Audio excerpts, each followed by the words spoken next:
Welcome to all of you in Sanwal Physics classes. In today's lecture of class 10th chapter electricity, we will study about the heating effect of electric current. Okay, तो आज का हमारा जो topic है इसमें the topic is heating effect of electric current के बारे में हम पढ़ेंगे. प्रीवियस लेक्चर में हमने पावर, इलेक्ट्रिक पावर और उससे रिलेटेड फॉर्मूला पढ़ा. तो नेक्स्ट जो टॉपिक है today's topic that is heating effect of electric current. तो आज का टॉपिक है हमारा heating effect of electric current. Okay, तो आप इसकी हेडिंग डालिएगा, इसके बाद से मैं इसको यहाँ पे कंटिन्यू कर रहा हूँ. ओके, तो टॉपिक हमारा है heating effect of electric current. तो पहले आप इसको समझिए. देखिए क्या होता है, अगर हमारे पास कोई रेसिस्टेंस वायर हो, कोई कंडक्टर है, यानी कि उसमें करंट फ्लो होगी, लेकिन वो किसके टर्म में हो, उसका रेसिस्टेंस ज्यादा हो, हाई रेसिस्टेंस हो, तो हम कह सकते हैं कि अगर हमारे पास कोई रेसिस्टेंस वायर हो, यानी कि जो कंडक्टर है होगा, तो ये कंडक्टर, क्यों, तो इसमें करंट फ्लो होना ही चाहिए. जब करंट फ्लो होगी तभी तो करंट का हीटिंग इफेक्ट दिखेगा. तो लेकिन यहाँ पर एक कंडीशन हम ये एज्यूम करते हैं कि जो कंडक्टर हो, अगर उसका रेसिस्टेंस हाई हो, हाई रेसिस्टेंस हो, तो हम इसको कह देते हैं हाई रेसिस्टेंस वायर से अगर करंट फ्लो होती है. तो जनरली जो हाई रेसिस्टेंस वायर होते हैं, ये होते हैं हमारे एलॉय से मिलके बने होते हैं. जैसे इसमें नाइक्रोम वायर, जो कि हमारा निकेल, क्रोमियम, आयरन और मैग्नीज से मिलके बना होता है, तो ये एक एलॉय है.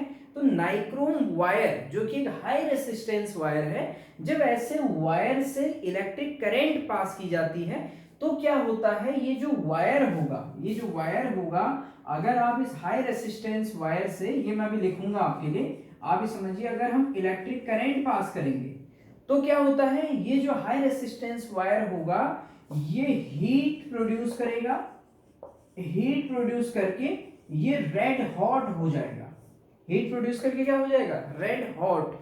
तो इसी को हम कहते हैं heating effect of electric current. यानी कि जब इलेक्ट्रिक करंट क्या हो, इलेक्ट्रिकल एनर्जी जब कन्वर्ट हो जाए हीट एनर्जी में. हम इसको ऐसे भी समझ सकते हैं, heating effect of electric current का मतलब है कि जो इलेक्ट्रिकल एनर्जी होगी हमारी, electrical energy is converted into, ये कन्वर्ट हो रही है, किसमें कन्वर्ट हो जाएगी इलेक्ट्रिकल एनर्जी, हीट एनर्जी में.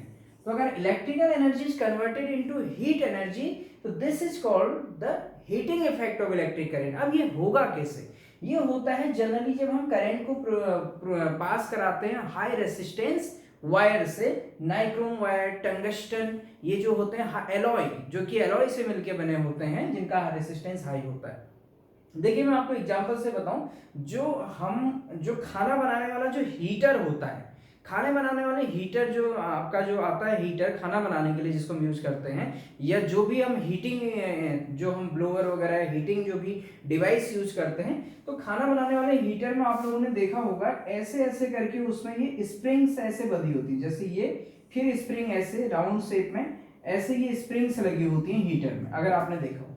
तो स्प्रिंग फॉर्म में हाई रेसिस्टेंस वायर होता है, तो नाइक्रोम वायर जनरली हम यूज करते हैं. तो इसमें जब ये करंट फ्लो होती है, जब हम इसको स्विच से जब हम इसको जोड़ते हैं, तो क्या होता है, वो जो, अगर मान लीजिए मैं इसको एक स्विच, एक ऐसे ये वायर ले लूं, ये वायर से अगर हम इसको एक स्विच से कनेक्ट करें, सपोज ये हमने एक स्विच लगाया है, अगर हम स्विच से कनेक्ट करें इलेक्ट्रिसिटी से, तो हमारी जो कॉर्ड होती है वायर की, ये तो रेड हॉट नहीं होती है, जबकि जो हीटिंग एलिमेंट होता है, ये हीटिंग एलिमेंट रेड हॉट हो जाता है. तो करंट तो इसमें इस वायर के थ्रू, जो कि कॉपर वायर होता है हमारा, ठीक, इस कॉपर वायर के थ्रू इसमें करंट जा रही है, तो कॉपर वायर तो रेड हॉट नहीं होता है, जबकि ये हीटिंग एलिमेंट रेड हॉट हो जाएगा. अगर हम कहें इसको हीटिंग एलिमेंट, तो this heating element becomes red hot. तो इसके पीछे रीजन क्या होता है, देखिए, इसका रेसिस्टेंस हाई होता है, ये एलॉय का बना होता है हीटिंग एलिमेंट, जिसको हम कहेंगे, इसका जो मेन खासियत है, मेन खास बात है हाई रेसिस्टेंस. और जब हाई रेसिस्टेंस होने के कारण इसमें हीट प्रोड्यूस होती है, उसके पीछे अभी हम रीजन एक्सप्लेन करेंगे. और इसमें जो है, ये जो कॉपर वायर है, जो इसका कॉर्ड है वायर का, this is made up of copper wire, अगर हम इसको कहें, इसका रेसिस्टेंस लो होता है, लो रेसिस्टेंस, रेसिस्टेंस लो होने के कारण इसमें से करंट इजीली फ्लो हो जाती है, हम ये कह सकते हैं, जिसके कारण करंट को बहुत ज्यादा वर्क नहीं करना पड़ता है, तो इसलिए ये आपका रेड हॉट नहीं होगा। जबकि इसमें जो होगा रेसिस्टेंस हाई होता है, इस नाइक्रोम वायर का रेसिस्टेंस हाई होने के कारण इसमें करंट को फ्लो होने के लिए, देखिए रेसिस्टेंस क्या है, which opposes the flow of current, लेकिन करंट को इसमें फ्लो होना है तो करंट को ज्यादा वर्क करना पड़ेगा, करंट को ज्यादा वर्क करने का पड़ेगा मीन्स सेंस मीन्स जब हम इस जो हमारा कंडक्टर है, अगर इसका रेसिस्टेंस हाई है और हम इसमें पोटेंशियल डिफरेंस बैटरी लगा रहे हैं प्लस माइनस, तो इसमें चार्ज जो फ्लो होगा, चार्ज फ्लो होगा, अगर Q चार्ज जो फ्लो होगा तो potential difference V equal to W upon Q, यहां से जो वर्क डन होगा चार्ज को मूव कराने के लिए बैटरी से, आपने पोटेंशियल डिफरेंस में से न्यूमेरिकल किए हुए हैं, बैटरी से इस चार्ज को मूव कराने के लिए जो वर्क होगा वो वर्क क्या होगा, Q इंटू V होगा, यस और नो। तो जब अगर इसका रेसिस्टेंस ज्यादा है अगर इस कंडक्टर का, तो क्या इसमें चार्ज इजीली फ्लो हो पाएगा, नहीं, rate of flow of charge is known as current, तो इसमें रेसिस्टेंस ज्यादा तो करंट कम, इसका मतलब चार्ज इजीली फ्लो नहीं हो पा रहा है, तो चार्ज को फ्लो करने के लिए ज्यादा वर्क करना पड़ेगा, and that work is converted in the form of heat energy. तो क्या होता है, जनरली जो हीटिंग इफेक्ट ऑफ करंट है, इसमें आपको ये समझना है कि जब कभी भी हमारी इलेक्ट्रिक करंट जब किसी हाई रेसिस्टेंस वायर, ये बात आपको याद रखनी है, हाई रेसिस्टेंस वायर से फ्लो पास होती है, फ्लो होती है, तो चार्ज को मूव कराने के लिए हमें कुछ वर्क करना पड़ता है, that work is converted in the form of heat energy and the resistance wire becomes red hot, and this effect is known as heating effect of electric current. तो हीटिंग इफेक्ट कब produce होगा, जब current pass होगी किसी high resistance wire से, तो या किसी रेसिस्टर से हम इसको बोलेंगे, ओके। तो जनरली क्वेश्चन ये भी पूछा जाता है कि जो हीटिंग एलिमेंट होते हैं उनके जो फिलामेंट होते हैं वो एलॉय के बने होते हैं, आगे क्वेश्चन आएगा हमारा, why the filament of heating devices या heat is made up of alloy rather than pure metal, this is a question of NCERT, NCERT में क्वेश्चन भी है कि हीटिंग एलिमेंट्स जो हीटिंग डिवाइसेस होते हैं उनके जो फिलामेंट होते हैं वो एलॉय के क्यों बने होते हैं। तो देखिए हमें हीटिंग डिवाइसेस में हमें हीट चाहिए, हीट चाहिए, तो उनमें एलॉय से बनाने का मेन कारण ये है कि हीट कब प्रोड्यूस होगी, जब करंट पास किससे होगा, एक हाई रेसिस्टेंस वायर से पास होगा, और एलॉय का बनाने का रीजन ही यही है कि एलॉय का जो रेसिस्टेंस होता है वो प्योर मेटल के कंपैरिजन में हाई रेसिस्टेंस होता है, ज्यादा रेसिस्टेंस होता है, इसलिए जो हीटिंग एलिमेंट की जो फिलामेंट बनाए जाते हैं वो हमेशा एलॉय के बनाए जाते हैं, because alloy has high resistance, that is the answer. तो आप समझ गए होंगे कि heating effect of electric current main क्या है, the conversion of electrical energy into heat energy when the electric current passes through a high resistance wire, then the resistance wire such as alloy wire made up of alloy becomes red hot, and this is known as heating effect of electric current, okay। तो आप इसको समझ गए होंगे, इससे related मैं यहाँ पर नोट्स यहाँ पर लिख दे रहा हूँ आपके लिए कि heating effect of electric current को हम कैसे डिफाइन करेंगे, ओके ओके। तो यहाँ पर मैंने heating effect of electric current की जो हमने थ्योरी एक्सप्लेन की उसको मैंने यहाँ पर लिखा है नोट्स फॉर्म में।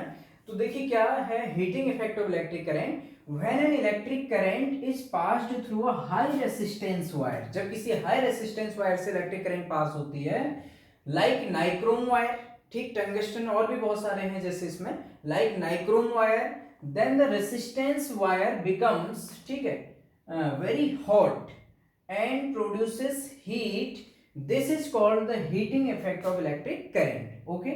In the heating effect of electric current, the electrical energy is converted into mechanical energy, electrical energy is converted into heat energy, okay। तो ये तो heating effect of electric current है, तो इसमें जो वायर होगा high resistance होगा, तो हाई रेसिस्टेंस वायर में हमारे पास मैग्नीन वायर, जो हमारे एलॉय की वायर होते हैं, नाइक्रोम वायर, ठीक है, और जो इलेक्ट्रिक बल्ब, जो हमारा जो इलेक्ट्रिक बल्ब होता है प्रॉपर, ठीक, उसका जो फिलामेंट होता है वो टंगस्टन का बना होता है, वो भी लगभग 2300 यानी कि 2300 डिग्री सेल्सियस तक का टेम्परेचर को वो सहन कर सकता है, ठीक है, यानी कि वेरी हाई टेम्परेचर पर ये काम करते हैं, ठीक, क्यों, तो उतनी हीट प्रोड्यूस उनसे हो सकती है। ओके, तो ये है, आप इसको नोट कर लीजिएगा, heating effect of electric current, कि electric current pass through high resistance wire like nichrome wire, then the resistance wire becomes very hot and produces heat, ठीक, this is called the heating effect of electric current. और याद रखना है, heating effect of electric current में electrical energy is converted into heat energy. Okay, तो अब इसको आप स्क्रीनशॉट लेके इसको नोट कर लीजिए। देन इसके बाद से इसी में एक फेमस जो हमारा heating effect of electric current से रिलेटेड कुछ फॉर्मूले हैं, ठीक है, जनरली हमारा जो फॉर्मूला है एक main, that is joules law of heating. Joule का जो लॉ ऑफ हीटिंग है उसको हम आगे डिस्कस करने के लिए जा रहे हैं। तो देखिए क्या होता है, मैं यहां पर एक चीज लिख रहा हूं, द वर्क डन, देखिए आप समझ जाएंगे, इसी में आप कंटिन्यू करेंगे, जो मैं लिख रहा हूं heating effect of electric current में ही आप कंटिन्यू करेंगे। The work done for moving, work done for moving a charge Q, कोई चार्ज हमारे पास Q है, थ्रू पोटेंशियल डिफरेंस, या charge Q by a potential difference, PD means potential difference V।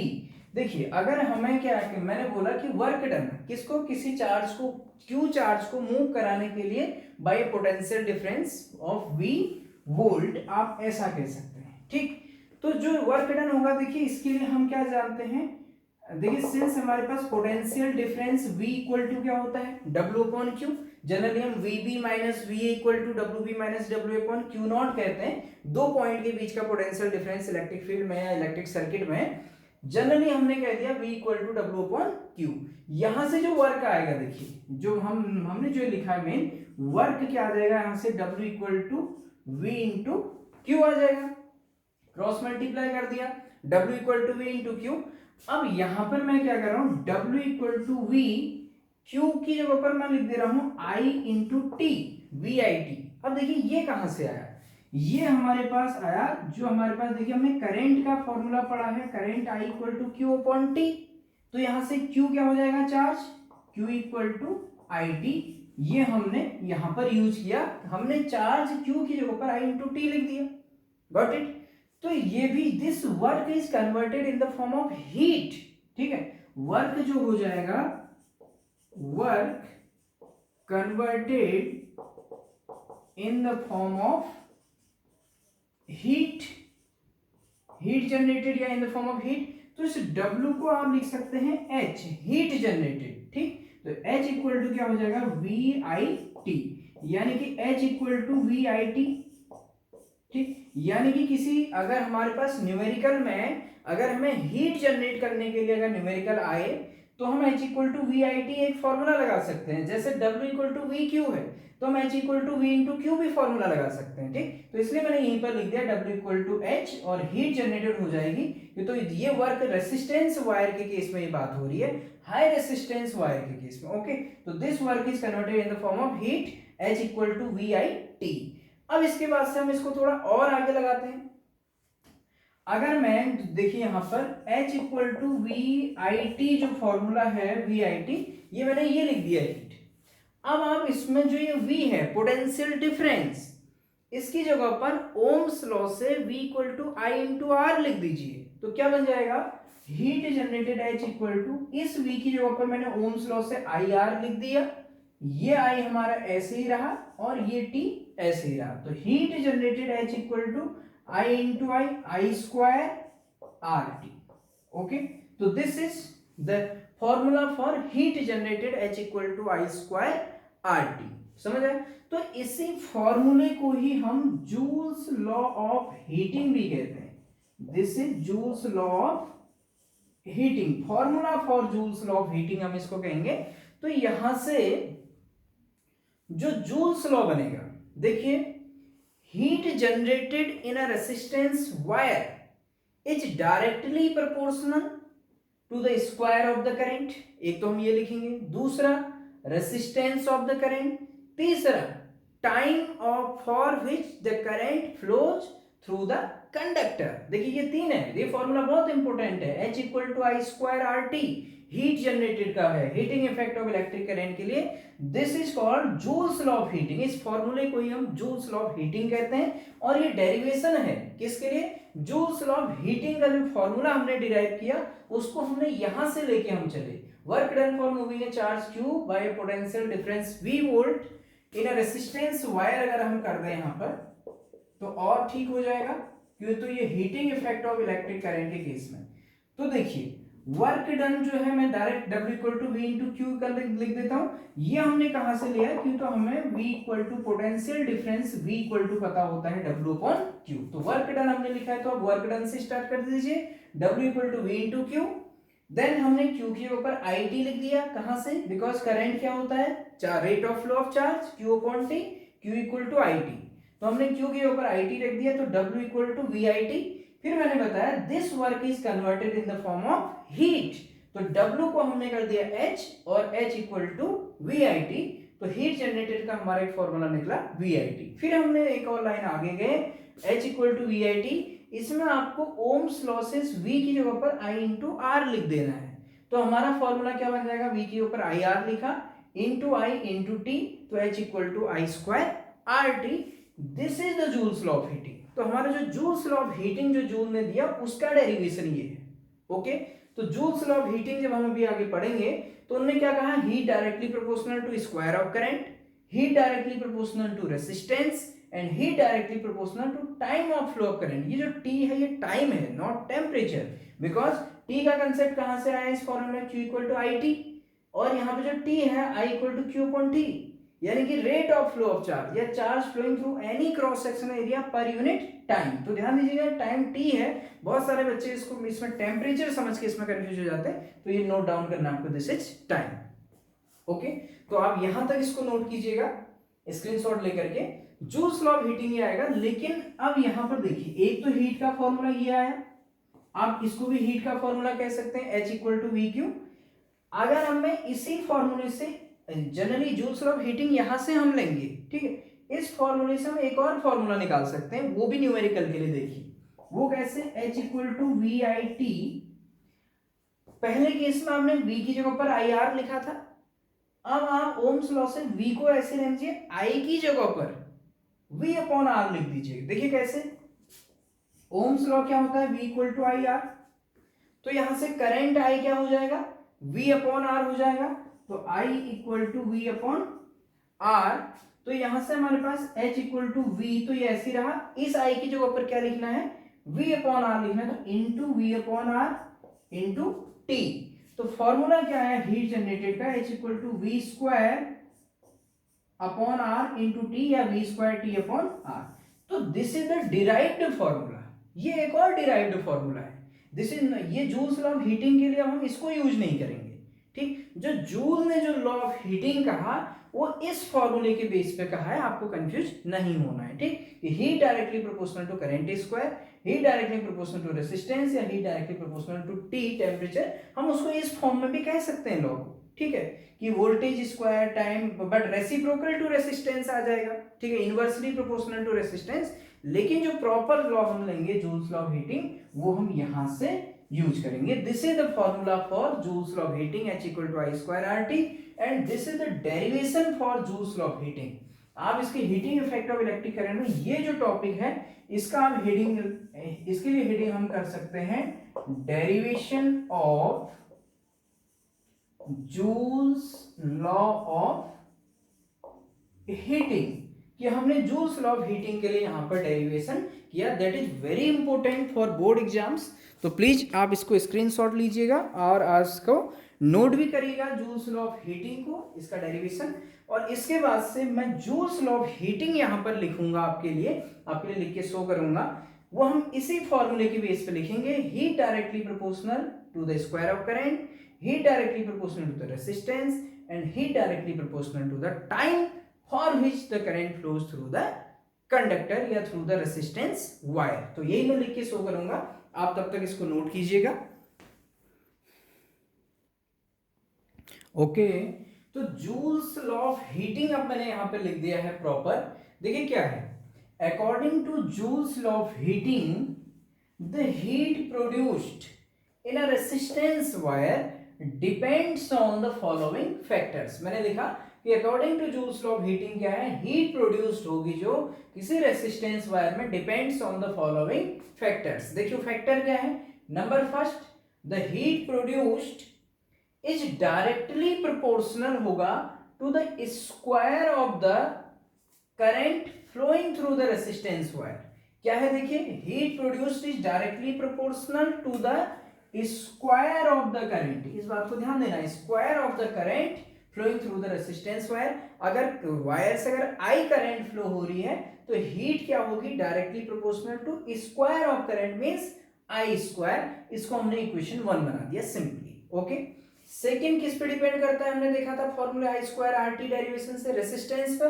तो heat produced is directly proportional to the resistance of the wire, wire के resistance पर H directly proportional to R। इसका मतलब है अगर wire का resistance ज्यादा है तो हीट भी ज्यादा प्रोड्यूस होगी, अगर वायर का रेसिस्टेंस कम है यानी कि वायर एक अच्छा गुड कंडक्टर है, रेसिस्टेंस कम है, तो हीट भी ज्यादा प्रोड्यूस नहीं होगी। इस बात को आप ध्यान दीजिएगा। मेन जो फैक्टर है दैट इज रेसिस्टेंस। तो इसलिए हीटिंग इफेक्ट वाले डिवाइसेस में रेसिस्टेंस का ज्यादा होना बहुत जरूरी है जूल्स लॉ ऑफ हीटिंग से। ओके, जिसको हमने मैथमेटिकली भी प्रूव करके देखा। थर्ड देखिए क्या है, the heat produce is directly proportional होगा to the time, to the time, देखिएगा टाइम है ना कि temperature, to the time for which the current flows through the resistance wire. यानी कि H directly proportional to T, यानी कि अगर ज्यादा टाइम तक अगर करंट फ्लो हो रहा है तो इट मींस क्या होगा, आपका हीट भी ज्यादा प्रोड्यूस होगी। तो first factor H directly proportional to I square, second one H directly proportional to R, third one H directly proportional to T। तो हमने तीनों को 1 2 3 इक्वेशन बनाया, तो तीनों को कंबाइंड फॉर्म में हम क्या लिख सकते हैं, from equation 1 2 and 3 H directly proportional to I square R T। देखिए I स्क्वायर R और T तीनों को मिक्स करके हमने लिख दिया, तो heat produce is directly proportional to I square R T, और डायरेक्टली प्रोपोर्शनल का साइन हटा के हमने कांस्टेंट K यूज किया। तो क्यों, तो ये तो इसके प्रोपोर्शनल है, इसका मतलब इक्वल नहीं है, तो H equal to K I square R T, को जो कांस्टेंट K होता है इसकी वैल्यू हम लेते हैं 1, तो H equal to I square R T। तो this is the Joule's law of heating. ये बहुत इंपॉर्टेंट टॉपिक है, इससे रिलेटेड न्यूमेरिकल्स हैं हमारे और कंसेप्चुअल क्वेश्चंस भी बनेंगे। तो कंसेप्चुअल क्वेश्चन और इसके एप्लीकेशंस हम नेक्स्ट लेक्चर में डिस्कस करेंगे। तो आप ये बात जरूर ध्यान रखिएगा, अगर कोई भी हीटिंग एलिमेंट हो तो उसमें H directly proportional to resistance होता है। अगर कोई भी हीटिंग एलिमेंट का क्वेश्चन अगर आता है बोर्ड में तो आप उसमें डायरेक्ट लिख सकते हैं, अगर हीटिंग एलिमेंट से रिलेटेड क्वेश्चन है तो इट हैज हाई रेसिस्टेंस। क्यों, क्योंकि तो हीट वो तभी प्रोड्यूस करेगा जब उसका रेसिस्टेंस क्या होगा, हाई होगा। तो अब इट हाई रेसिस्टेंस लिखते हैं तो वहां पर आपको डायरेक्ट मार्क्स मिल जाएंगे। ओके, तो this is the Joule's law of heating. आप इसको स्टडी कीजिएगा, इसका स्क्रीनशॉट ले लीजिएगा और इसको स्टडी कीजिए। तो आज के इस लेक्चर में हमने देखा heating effect of electric current. तो अगर आपको लेक्चर पसंद आता है तो आप वीडियो को लाइक भी कीजिएगा और चैनल को सब्सक्राइब भी कीजिएगा। Thank you so much.